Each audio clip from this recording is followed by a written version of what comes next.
Friends, आज हम gas law के बारे में स्टडी करने वाले हैं।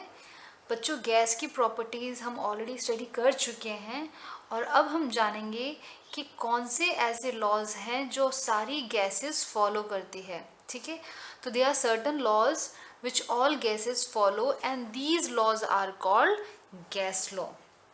बच्चों, ये जो गैस लॉज हैं ये बेस्ड है एक्सपेरिमेंट्स पे, ये थ्योरेटिकल वैल्यूज़ नहीं है, ये थ्योरेटिकल डेटा नहीं है। ये जो गैस लॉ है ये एक्सपेरिमेंटल डेटा के बेस पे डिराइव किए गए हैं। ठीक है बच्चों, इसके अंदर क्या होता है, अगर हम गैस लॉ की बात करें तो हम इसमें 4 पैरामीटर्स लेते हैं: number of mole of gas, temperature, pressure and volume. ये बच्चों हम सर्टन अमाउंट ऑफ गैस लेते हैं। ठीक है, यहाँ पे हम अमाउंट ऑफ कुछ पर्टिकुलर अमाउंट ऑफ गैस लेते हैं। उसके बाद में हमारे पास बचते हैं 3 variables. We are left with the 3 variables. इन 3 वेरिएबल्स के अंदर बच्चों एक को तो आप रखते हैं कांस्टेंट, दूसरे को आप करते हैं वेरी और थर्ड को आप करते हैं ऑब्जर्व। ठीक है, तो हम कुछ अमाउंट ऑफ गैस लेते हैं, उसमें हम उसके बाद जो 3 वेरिएबल्स बचते हैं जैसे कि टेम्परेचर, प्रेशर एंड वॉल्यूम, तो उसमें से एक पैरामीटर को तो हम रखेंगे कांस्टेंट, दूसरे पैरामीटर को हम करेंगे वेरी और उस वेरिएशन के बेसिस पे हम थर्ड पैरामीटर में चेंजेस ऑब्जर्व करते हैं। ठीक है बच्चों, डिफरेंट लॉज दिए गए हैं गैसेस के। तो बच्चों ये जो लॉज हैं उसमें जो फर्स्ट लॉ है उसको हम बोलते हैं बॉयल्स लॉ। सेकेंड लॉ जो दिया गया है उसको हम बोलते हैं चार्ल्स लॉ। सो स्टूडेंट्स, जो नेक्स्ट लॉ है वो है हमारे पास में गे-लुजैक लॉ। हम इन सब लॉज को एक एक करके स्टडी करेंगे डिटेल में। ठीक है, उसके बाद में जो लास्ट लॉ हम स्टडी करेंगे बच्चों वो होगा एवोगैड्रो लॉ। ठीक है, तो इस तरीके से हमारे पास में गैसेस के टोटल 4 लॉज हैं, 4 लॉज ऑफ द गैसेस। तो हम इन 4 लॉज को स्टडी करेंगी one by one.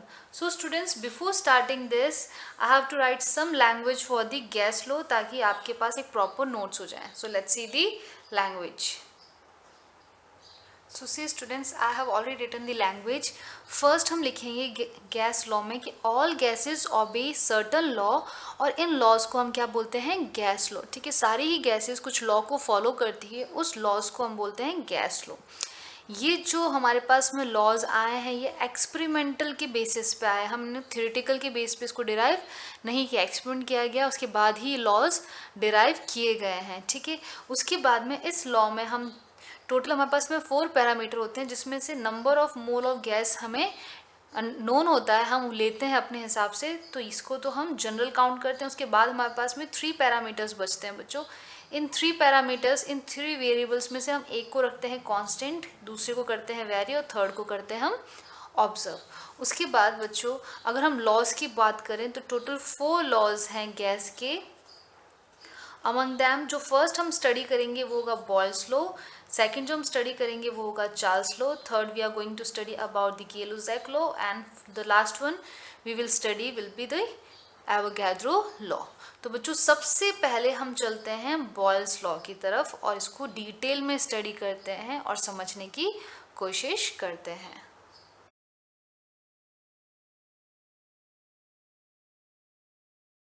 First we are going to study about Boyle's law. Boyle's law was given by the Robert Boyle in 1662. बच्चों इसके अंदर जो हमने 3 पैरामीटर्स देखे थे, टेम्परेचर, प्रेशर एंड वॉल्यूम। ठीक है, तो इसमें क्या किया, जो टेम्परेचर था उसको रखा गया कांस्टेंट, मतलब through out the reaction temperature को चेंज नहीं किया गया है। जो चेंज इन टेम्परेचर है, अगर हम स्मॉल चेंज की बात करते हैं तो वो क्या होगा 0, अगर हम लार्ज चेंज की बात करते हैं तो वो क्या होगा 0। मतलब स्टार्टिंग और एंडिंग तक through out the reaction temperature रखा कांस्टेंट।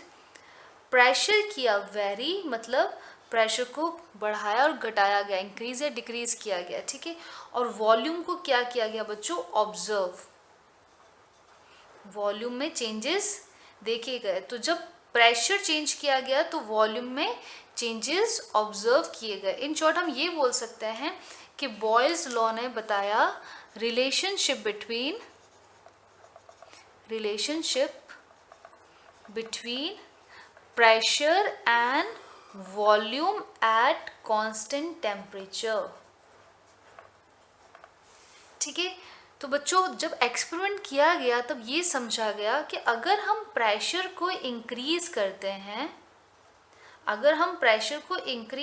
हैं, तो वॉल्यूम क्या हो जाता है, वॉल्यूम ऑफ गैस कम हो जाता है। आप खुद भी जानते हैं बच्चों, अगर हमारे पास में एक कंटेनर है, इस कंटेनर में मैंने गैस फिल कर रखी है, ठीक है, और यहाँ पे मैंने एक फ्रिक्शनलेस पिस्टन लगा रखा है, ठीक है। अगर मैं इस पिस्टन को मूव करती हूँ इनवर्स तो ये गैस क्या हो जाएगी, कंप्रेस। इसका मतलब अब इसका वॉल्यूम क्या हो जाएगा, देखिए इसका वॉल्यूम हो जाएगा कम। जब हमने बाहर से प्रेशर लगाया, एक्सटर्नल प्रेशर अप्लाई किया, तो वॉल्यूम क्या हो जाएगा, कम। ठीक है, तो पहले यहाँ पे क्या था, वॉल्यूम V1, बाद में क्या हो गया, वॉल्यूम V2। अगर हम V1 और V2 को कंपेयर करें तो V1 is much more than the V2, मतलब हमने जब प्रेशर अप्लाई किया तो वॉल्यूम क्या हो गया, कम। तो यही रिलेशनशिप है, अगर प्रेशर बढ़ाएंगे तो वॉल्यूम क्या हो जाएगा, कम। कब, एट कॉन्स्टेंट टेम्परेचर। तो बच्चों यही लॉ है बॉयल्स लॉ का। ठीक है, तो इसका स्टेटमेंट अगर हम देखें तो बॉयल्स लॉ का स्टेटमेंट क्या होता है, इसका स्टेटमेंट है at constant temperature the volume of gas off given mass, मतलब आपको एन वैल्यू पता होगी, ठीक है, of given mass varies inversely with pressure. मतलब अगर हम प्रेशर बढ़ाएंगे तो वॉल्यूम क्या हो जाएगा, कम, क्योंकि कौन सा रिलेशनशिप है इनके बीच में, इनवर्सली का मतलब ऑपोजिट। अगर एक बढ़ रहा है तो दूसरा कम हो रहा है। अगर हम प्रेशर कम करेंगे तो वॉल्यूम क्या हो जाएगा, बढ़ जाएगा। ठीक है, तो यही लॉ था बॉयल्स का। अब हमें लैंग्वेज तो समझ में आ गई है कि उसने टेम्परेचर कांस्टेंट रखा, प्रेशर वेरी किया और वॉल्यूम ऑब्जर्व किया। इन शॉर्ट हम ये बोल सकते हैं प्रेशर और वॉल्यूम के बीच में रिलेशनशिप देखा और ये बताया कि अगर हम प्रेशर बढ़ाते हैं तो वॉल्यूम क्या हो जाएगा, कम। मान लीजिए कि आपने प्रेशर डबल कर दिया है, 2 टाइम अगर प्रेशर आप कर देंगे तो वॉल्यूम जो है वो जस्ट हाफ हो जाएगा। ठीक है, अगर हम प्रेशर 2 टाइम बढ़ा देते हैं, डबल कर देते हैं प्रेशर, तो वॉल्यूम क्या हो जाएगा, वॉल्यूम हाफ हो जाएगा। तो बच्चों ये तो हुई लैंग्वेज की बात। Now let's see the formula for the same. Now let's see the formula. देखिए बच्चों फॉर्मूला क्या है, volume is inversely proportion to pressure, मतलब दोनों के बीच में ऑपोजिट रिलेशनशिप है। अगर प्रेशर बढ़ेगा तो वॉल्यूम कम होगा, वॉल्यूम बढ़ेगा तो प्रेशर कम होगा। ठीक है, अगर हमने वॉल्यूम प्रेशर बढ़ाया तो वॉल्यूम क्या हो जाएगा, कम। अगर हम प्रेशर कम करते हैं तो वॉल्यूम क्या हो जाएगा, ज़्यादा। तो ये रिलेशनशिप है इनके दोनों के बीच में। अब बच्चों अगर मैं प्रोपोर्शन का साइन हटाती हूँ तो मुझे कांस्टेंट वैल्यू पुट करनी पड़ेगी। तो v इज इक्वल्स टू हो जाएगा k अपॉन p। यहाँ पे k क्या है, k यहाँ पे एक कांस्टेंट है। ठीक है, अब इसके बारे में हम आगे देखते हैं। तो यहाँ पे v क्या हो गया, is equals to k upon p। तो अगर मुझे k की वैल्यू चाहिए तो k क्या हो जाएगा, k is equals to v into p। ठीक है, तो हमें यहाँ पे एक नई इक्वेशन मिली है। इस इक्वेशन को बच्चों अगर मैं लॉग में कन्वर्ट करती हूँ, अगर मैं इसका लॉग लेती हूँ तो हम राइटिंग हियर टेकिंग लॉग। अगर आप लॉग लेते हैं बच्चों तो आपको क्या करना है, सब वैल्यू के आगे लॉग लिखना है और साथ में अगर मल्टीप्लिकेशन में है तो एडिशन का साइन लगता है। ठीक है, तो आप लिख दीजिए log k is equals to log v plus log p। आपको एक नई इक्वेशन मिल गई है। ठीक है, आपको एक नई इक्वेशन मिल गई है। ये जो इक्वेशन है फिर से एक नई डेफिनेशन बताती है बॉयल्स लॉ की। तो हम बॉयल्स लॉ को क्या बोल सकते हैं, देख लीजिए क्या है यहाँ पे, जो वॉल्यूम है और जो प्रेशर है किसके बराबर है, k के बराबर है। तो इसके हिसाब से हमें एक नई डेफिनेशन मिलती है और नई डेफिनेशन ये है कि ऑन कीपिंग टेम्परेचर कांस्टेंट, क्योंकि हमने टेम्परेचर तो क्या रखा है, कांस्टेंट ही रखा है ना, on keeping temperature constant the product of, product मतलब multiplication, the product of pressure and volume of a given mass of gas is constant. ठीक है बच्चों, तो देख लीजिए आप यहाँ पे क्लियरली लिखा हुआ है कि अगर आपने टेम्परेचर रखा है कांस्टेंट, क्योंकि हमको पहले भी पता है कि ये आइसोथर्मिक रिएक्शन है, हम टेम्परेचर क्या रखते हैं, कांस्टेंट, टेम्परेचर कांस्टेंट रखते हैं, तो मल्टीप्लिकेशन ऑफ या फिर product of pressure and volume is equals to क्या है, कांस्टेंट। तो यही डेफिनेशन है कि हमने अगर टेम्परेचर कांस्टेंट रखा है तो प्रोडक्ट मतलब मल्टीप्लिकेशन किसका, प्रेशर एंड वॉल्यूम की किसके बराबर होगा, कांस्टेंट के बराबर। तो किसके बराबर है, कांस्टेंट के बराबर है। ठीक है बच्चों, समझ में आ गया। यहाँ पे जब भी हम लिख रहे हैं ना गिवन मास ऑफ गैस, मतलब हम एन वैल्यू की बात कर रहे हैं, कुछ ना कुछ एन वैल्यू मतलब नंबर ऑफ मोल्स हैं गैसेस के। ठीक है, तो यहाँ से इस वाले फॉर्मूले से हमने एक और डेफिनेशन डिराइव कर दी है। ठीक है, अब देखो बच्चों, हम ये फाइंड आउट करने की कोशिश करते हैं कि ये जो के वैल्यू है ये किस पे डिपेंड करती है, ये जो के वैल्यू है ये किस पे डिपेंड करती है। तो मैं आपको पहले सिंपल स्टेटमेंट बताऊंगी और फिर उसको डिराइव करके बताऊंगी कि हम कैसे इसको फाइंड आउट कर सकते हैं इफ़ इन केस हम भूल जाते हैं तो। ठीक है, so let's see the on which parameters this K value depends. So students, this K value which is constant, it depends on the amount of gas, amount of gas मतलब n value पे depend करता है, and it also depends on the temperature. अगर हम amount of gas change करते हैं या फिर टेम्परेचर चेंज करते हैं तो ये के वैल्यू भी क्या हो जाएगी, चेंज हो जाएगी। अगर ये दोनों पैरामीटर्स कांस्टेंट है, सेम है, तो के वैल्यू में कोई चेंजेस नहीं आएंगे फॉर अ पर्टिकुलर गैस। ठीक है, तो देखो अब हमें कैसे समझ में आया कि ये एन और टी पे डिपेंड करता है। देखो हमने क्या देखा था, के किसके बराबर है, पी और वी के बराबर। अगर मैं आइडल गैस इक्वेशन देखूं, अभी हम आगे डिराइव करेंगे, अभी हम आपको सिर्फ समझा रही हूँ ट्रिक। पीवी किसके बराबर होता है, पीवी एन आर टी के बराबर होता है। आइडल गैस के हिसाब से क्या होता है, पीवी एन आर टी के बराबर होता है। इसका मतलब यहाँ पे पीवी है, पीवी किसके बराबर है, एन आर टी, तो मैं इस पीवी की जगह क्या लिख सकती हूँ, एन आर टी भी लिख सकती हूँ। तो के इज इक्वल्स टू क्या हो जाएगा, एन आर टी। ठीक है, जहाँ पे यहाँ पे ये एन क्या है, numbers of mole of gas, number of mole of gas. R क्या है बच्चों, यहाँ पे आर है गैस कांस्टेंट। ठीक है, और टी क्या है, temperature.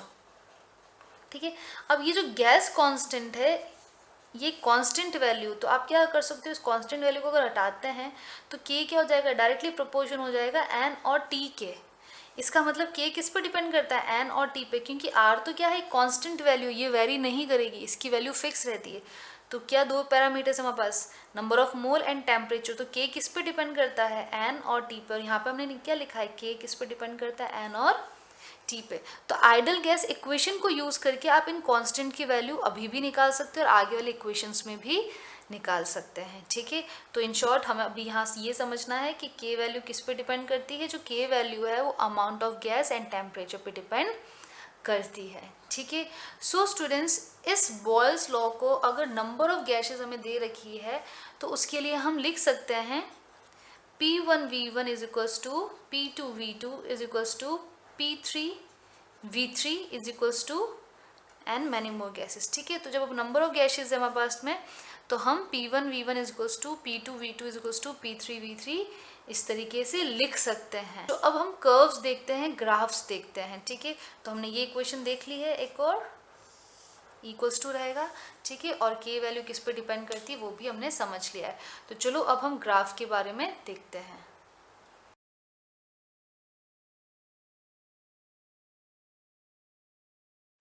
So student, this is the graphical representation. अगर हम डायरेक्ट वॉल्यूम और प्रेशर के बीच में ग्राफ प्लॉट करते हैं, ठीक है, हमने कांस्टेंट क्या रखा है, टेम्परेचर मास, तो हमें gradual decrease in graph observe होगा। ठीक है, जैसे मतलब सपोज हमने प्रेशर बढ़ाया है तो वॉल्यूम ग्रेजुअली क्या होगा, डिक्रीज होता हमें नज़र आएगा। अगर हमने वॉल्यूम और 1/p के बीच में ग्राफ प्लॉट किया है, तो बच्चों आपको पता है, आपने अभी देखा था कि volume is inversely proportion to pressure. अगर आप इन दोनों के बीच में ग्राफ प्लॉट करते हैं तो ये दोनों टर्म अगर पूरी कंसीडर करें 1/p तो डायरेक्टली प्रोपोर्शन है।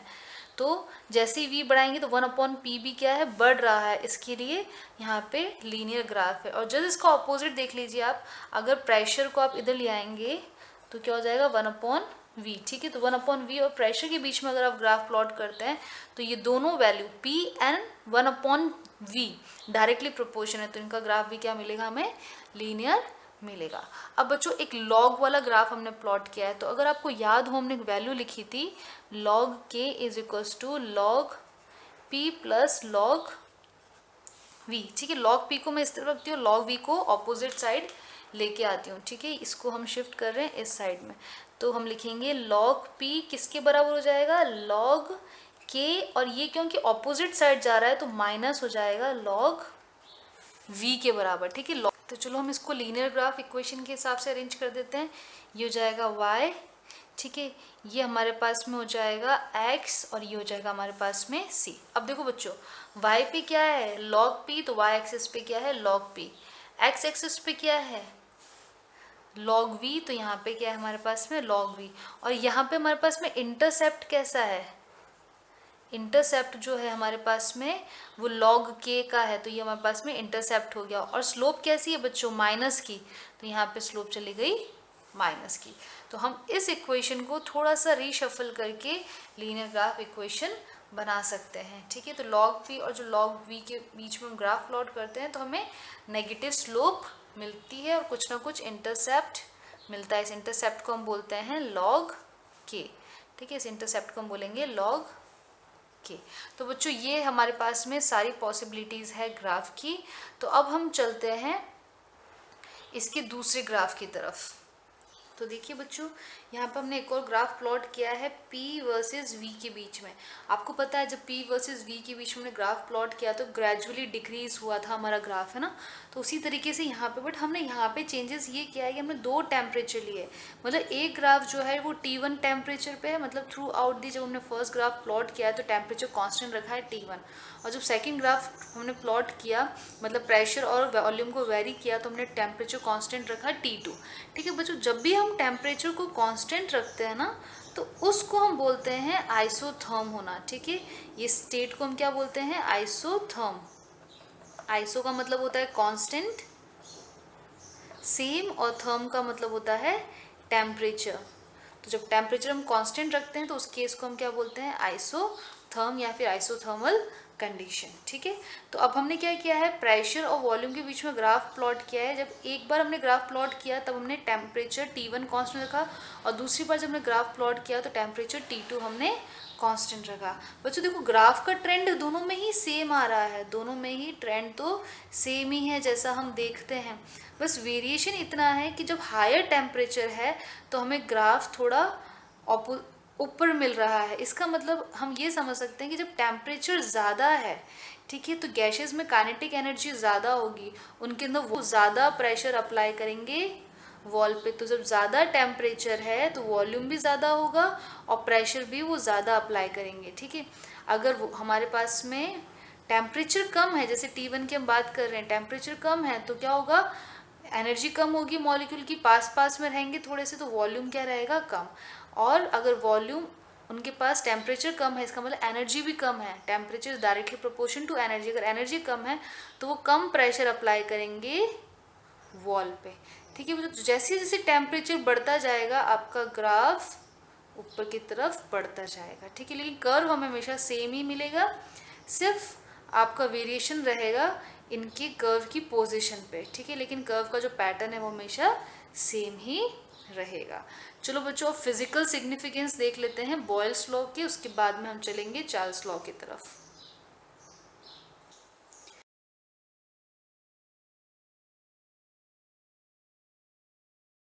देखिए बच्चों, जो फर्स्ट एप्लीकेशन है वो है flight of gas field balloon के बारे में। हम जब बलून फिल करते हैं तो हम जो गैस फील करते हैं वो हम फील करते हैं हाइड्रोजन एंड हीलियम गैस। और बच्चों आपने नोटिस किया हो तो उसको कम्प्लीटली फिल कभी नहीं किया जाता है। वो जो बलून है उसको पार्शली फील किया जाएगा, थोड़ा सा ही फील किया जाएगा। क्योंकि बच्चों देखो, जब वो लोअर एटमॉस्फेयर में है, जब वो लोअर एटमॉस्फेयर में है तो सपोज मान लीजिए कि उसका प्रेशर है P1, ठीक है, और जब वो ऊपर जाएगा स्काई में, ठीक है, तो मान लीजिए कि अबाव हम अपर जो एटमॉस्फेयर है हमारे पास में, वहाँ पे जो प्रेशर है वो है P2। तो बच्चों हमेशा जो P1 होता है ना वो ज़्यादा होता है P2 से, ठीक है। तो देखिए नीचे जब हम लोअर एटमॉस्फेयर में इसको फिल करते हैं तो उसको हाफ ही फिल करते हैं। क्यों हाफ फिल करते हैं? क्योंकि यहाँ पे प्रेशर कम है और जैसे ही ये ऊपर जाएगा, ठीक है, लाइट वेट एयर से तो ये ऊपर मूव करेगा, जब वो ऊपर मूव करेगा तो ऊपर प्रेशर क्या हो जाएगा? कम। तो इस पे जो प्रेशर अप्लाई हो रहा था वो अब क्या हो गया है? कम। तो ये गैस क्या होगी? एक्सपेंड। देख लीजिए अगर प्रेशर कम होगा तो वॉल्यूम क्या होगा? इंक्रीज। हमने यही देखा था। तो हम इसको हाफ इसलिए फिल करते हैं क्योंकि जब भी ये अपर एटमॉस्फेयर में जाएगा जहाँ पे प्रेशर क्या है?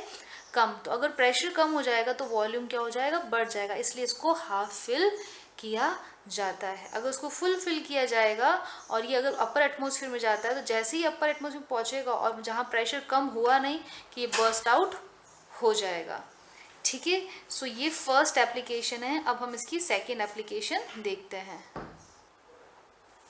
So the next application is gas can be compressed. देखिए बच्चों, अगर हम गैस को कंप्रेस कर देंगे तो उसकी जो डेंसिटी है वो बढ़ जाती है, हमेशा वो डेंसर हो जाती है, ठीक है। गैस को अगर हम कंप्रेस करते हैं तो उसकी डेंसिटी बढ़ जाती है। इसके लिए हम ये कह सकते हैं कि अगर हम टेम्परेचर को कांस्टेंट रखते हैं, ठीक है, तो जो प्रेशर है वो डायरेक्टली प्रोपोर्शन हो जाता है डेंसिटी के। कैसे? देखिए, अगर आप प्रेशर बढ़ाएंगे तो वॉल्यूम क्या होता है? वॉल्यूम कम होता है, ठीक है। अगर हम डेंसिटी को वॉल्यूम के साथ कोरिलेट करें तो डेंसिटी क्या होती है? Is equals to mass upon volume. तो हम वॉल्यूम को इस तरह से लिख सकते हैं, मास अपॉन वॉल्यूम। तो मैंने सीधा 1/v कर दिया। तो वॉल्यूम जब कम होगा तो डेंसिटी क्या होगी? बढ़ेगी। तो आप प्रेशर और डेंसिटी के बीच में रिलेशन देख लीजिए। प्रेशर जब बढ़ रहा है तो डेंसिटी भी क्या हो रही है? बढ़ रही है। इसका मतलब ये दोनों क्या है? डायरेक्टली प्रोपोर्शन है, ठीक है बच्चों। ये समझ में आ गया आपको कि प्रेशर और डेंसिटी डायरेक्टली प्रोपोर्शन है। या फिर हम ये भी बोल सकते हैं गैस को हम कंप्रेस करते हैं, प्रेशर अप्लाई करते हैं तो डेंसिटी बढ़ जाती है। सारी बातें एक ही कॉमन कंक्लूजन लेके आ रही है, ठीक है, कुछ डिफरेंट नहीं है। तो प्रेशर बढ़ाने से डेंसिटी बढ़ती है। अब बच्चों थोड़ी देर हमने पहले पढ़ा था कि लोअर एटमॉस्फेयर में अगर हम प्रेशर की बात करें तो P1 है, ठीक है, और हायर एल्टीट्यूड पे हम जाएं अगर, ठीक है, अगर हम हायर एल्टीट्यूड पे जाते हैं, मान लीजिए वहाँ पे प्रेशर क्या है? P2। और बच्चों अगर हम अपर एटमॉस्फेयर लोअर एटमॉस्फेयर की बात करें तो अपर एटमॉस्फेयर में प्रेशर कम होता है in compare to lower atmosphere. तो यहाँ पे जब प्रेशर ज़्यादा है, P1 ज़्यादा है लोअर एटमॉस्फेयर में, तो गैस क्या होगी? डेंस होगी, राइट। लेकिन अगर हम अपर एटमॉस्फेयर में जाते हैं तो वहाँ प्रेशर क्या हो जाता है? कम। अगर प्रेशर कम होगा तो गैस क्या हो जाएगी? लेस डेंसर, है ना। इसकी जो डेंसिटी है वो डिक्रीज हो जाएगी, तो लेस डेंस एयर हो जाएगी। अगर लेस डेंस एयर हो जाएगी बच्चों तो जो ऑक्सीजन जो प्रेजेंट होगा वो भी क्या हो जाएगा? कम, क्योंकि एयर कम डेंस हो गई है। मतलब इन शॉर्ट हम ये बोल सकते हैं कि एयर के जो पार्टिकल पर यूनिट एरिया में है वो बहुत कम हो गए। इसका मतलब हम ये बोल सकते हैं कि जो ऑक्सीजन प्रेजेंट है वो क्या हो गई है? डिक्रीज हो गई है। तो बच्चों इसी वजह से जब हम हायर एल्टीट्यूड पे जाते हैं तो ऑक्सीजन की कमी हो जाती है, क्योंकि एयर की क्या हो गई है? लेस डेंस हो चुकी है, एयर की डेंसिटी कम हो चुकी है, तो ऑक्सीजन की कमी आ जाती है। इस वजह से कॉमनली जो डिसीज होती है उसको हम बोलते हैं एल्टीट्यूड सिकनेस। क्या बोलते हैं हम? Altitude sickness. इसमें जो ब्रीथिंग प्रॉब्लम होने लग जाती है लोगों को, क्योंकि वहाँ पे ऑक्सीजन की कमी हो जाती है, ठीक है। और इस सिकनेस को अवॉइड करने के लिए जो क्लाइंबर्स होते हैं वो साथ में अपने ऑक्सीजन सिलेंडर कैरी करते हैं ब्रीथिंग के लिए, ठीक है। जब भी क्लाइंबर्स हायर एल्टीट्यूड पे जाते हैं, ठीक है, माउंटेन क्लाइंबिंग करते हैं, तुमको पता है हायर एल्टीट्यूड पे प्रेशर क्या होगा? कम।